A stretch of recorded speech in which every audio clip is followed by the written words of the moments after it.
Sup Shredders, my name is Logan aka Spiderhands and welcome to an SP Patrons video today that I am making for Arsi as part of their custom monthly music review.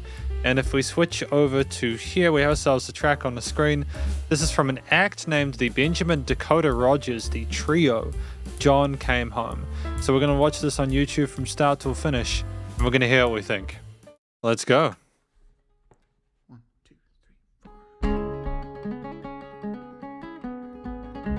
So we've got a guitar, we've got a fiddle. Oh, hang on, what is that? Is that a banjo?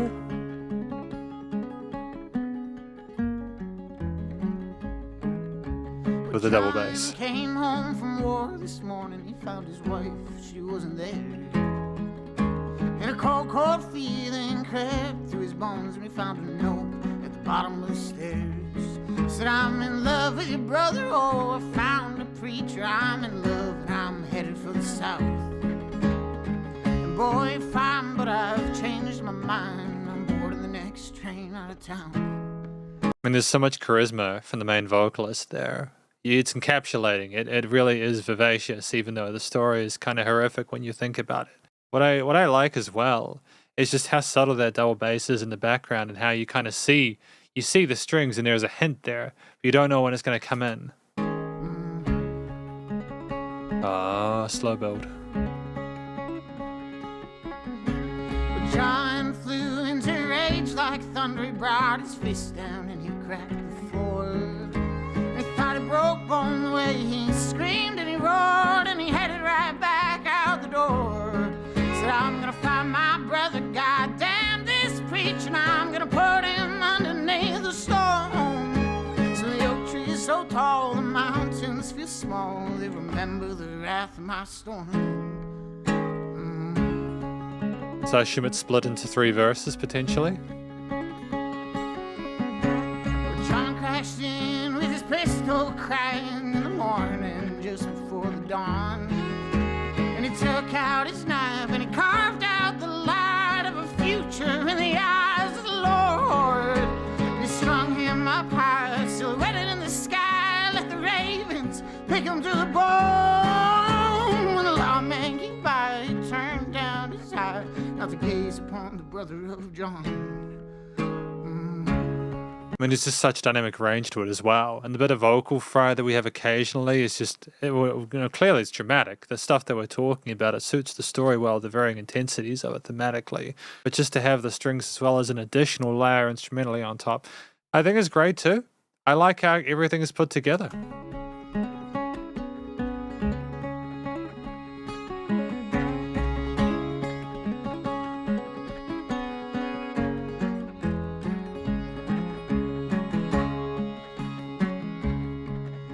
That station platform was empty and quiet as she waited for a man who'd never show. When the noonday sun was high and a crack in the ground, she felt a lump rise in her throat. And John swept from behind, put a gun on her side, said, baby, you were why I came home. And I won't take your life, but I want to look into your eyes when you see you killed the man that you loved.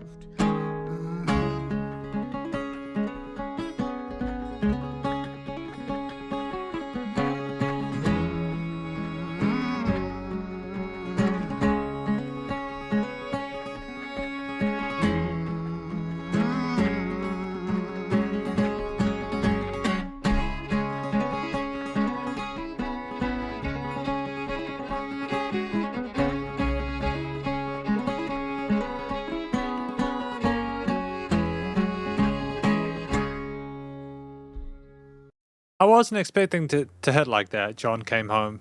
I don't know why I wasn't expecting it. You know, you look into the room, it's looking very somber. Everyone is very serious about what they're doing there. It's definitely not a perky, upbeat, everyone's going to have a fun time kind of aesthetic. With that said, I think on several occasions I've mentioned that music doesn't need to be happy to be good. So without further ado, we're going to go and talk about this more in the conclusion. Because welcome to the conclusion of my review of this track from the Benjamin Dakota Rogers Trio, titled John Came Home. Now, what do I think this track is about? I think this track is about someone who went off to fight in a war of some kind, came back, realized that their wife had decided that she loved his brother, and then was going to go get married. And I think what happened, if I'm not mistaken, and feel free to correct me if I'm wrong, is that the soldier came home, killed the priest, maybe killed the brother instead. I'm not sure. Maybe both. And went to meet his partner, his lover, and then was like, I'm not going to take your life with this gun, but I want to let you know how much pain this has put me through. So I'm not sure if the guy who came home from the war took his own life because of this situation, but it's just utterly depressing and horrific, and it's really brutal. And I've heard stories of people going away for service and then coming back, and things are definitely not what is preferable, because it can be years, but at the same time, that's just humanity, man. Human beings, we're just figuring stuff out. Either way, I think this is incredible storytelling. The guy's a sensational vocalist. I really appreciate the effort and the charisma and the intensity of the performance. I think that it makes a lot of sense considering the stuff that we were sort of like discussing. And ultimately, I just think he had solid vocal technique, great sort of like a hidden chest voice there, very comfortable in his vocal range, had a great presence in the mix, and was just really sort of stellar in terms of, again, like the dynamic range of it, sort of approach going down with the instruments, coming up with them, etc. Really was in total command of the listener, to be honest. It was a great storyteller, and they sold it 100%. The track, 3 minutes 16, outside of the vocal performance and how it was very appropriate to the lyrics, so that made a lot of sense. You had 3 instruments. You had like the double bass, you had like strings, like a violin, I suppose, or a fiddle, and then you had a 4-string, which I'm tempted to say is a banjo or something like that kind of stuff. But either way, I know it doesn't look like a banjo. It's like a 4-string guitar or something like that. I'm not quite sure what that is. So I've today learned about tenor guitars. If I remove myself for a minute, this guy, can you see my mouse where that is? That is a tenor guitar. So I didn't know that. I didn't know that you could have 4-string guitars like that. And apparently it is for people who like play a banjo but want to have like the guitar version of it. So that's cool. That's my understanding of what that is. So we had a tenor guitar, we had strings, and we had the double bass there. And I think that was more than enough. It was fantastic, the bass response from the double bass. It was nice to have a lot of range there with the different chords and finger-picked melodies and harmonies and such from the guitarist. And in addition to that, the strings, when they came in that mid to late final half, were just a great little bit of extra intensity and vibrancy in that mid to high range. The tracks, started kind of subtle with again the tenor guitarists by themselves, and the bass was there too. But it really came all to it like a furor when later on, as things got more sort of heavy with the story, we brought things up with the strings and such. It was like a slower build there, a crescendo, kind of rising up like that. It was such drama, but it was handled really maturely. And I think it was more of a through composed experience than anything else. It was nice to have the verse takes and then kind of reminds me of this bit of songs like Devil Came Down to Georgia and stuff like that, where it was a similar sort of pattern there.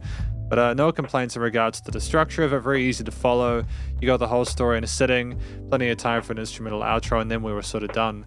I don't really know what else to say about the instruments aside from the fact that I think the double bass did a great job of staying kind of like subtle in that low end and being very supportive. It was a constant throughout. It was like a foundation. You wouldn't have gotten the bass in from any of the other 2 instruments. I'm glad that was sort of like sorted like that. I'm glad the strings didn't come in all at once, because I think they just would have been too... It wouldn't have been as intimate an experience if you didn't have that sort of instrumental layering development throughout. And the guitar with the consistency, not like, again, there's dynamic range to it, so things weren't played that loud the entirety of the time.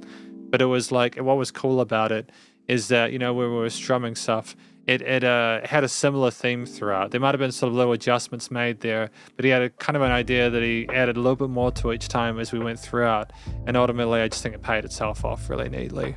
The theme itself and the verse sections was more sort of like low-key and subtle, I think, because it was trying to allow the vocals more room to breathe. But I think that when we went to the instrumental breaks there, I think it was trying to indicate there was movement and a little bit of change or development there within itself with the pace of it. It was very articulate with the phrasing. They're clearly really talented and skilled musicians on their respective sort of, their choices, their instruments of choice, their artistic devices, I suppose. It's, honestly, like, you could just tell it was a really organic performance with great chemistry between the band members. I think if I was to describe how it sounded overall, I think the end of the track was kind of telling. It didn't have anything specifically overtly major about it.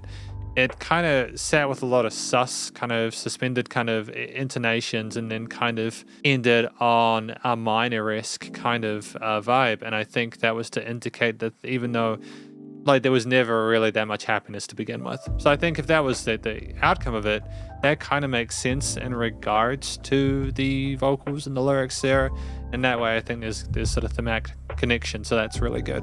But the studio recording, mixing, and mastering, I think that just, outside of the way it was written and the way the instruments were being played and the way the vocals were being done, I think that the way things were produced was also pretty stellar. I mean, I like the fact that it was a live recording. You had someone singing and the guitar was there, and so was again the string sections, and those three people filled up the frequency spectrum because of the instrument choices within the composition. Nothing in post. It was nice and wide in the stereo field, but not in a way that was artificial. It just kind of sounded like those instruments were put around you. Like there's a bit of width there, kind of surround you with it. And there were no resonant frequencies, which was good. Things were not the same loudness the entire time. It was not over compressed. There was very little glowing to it.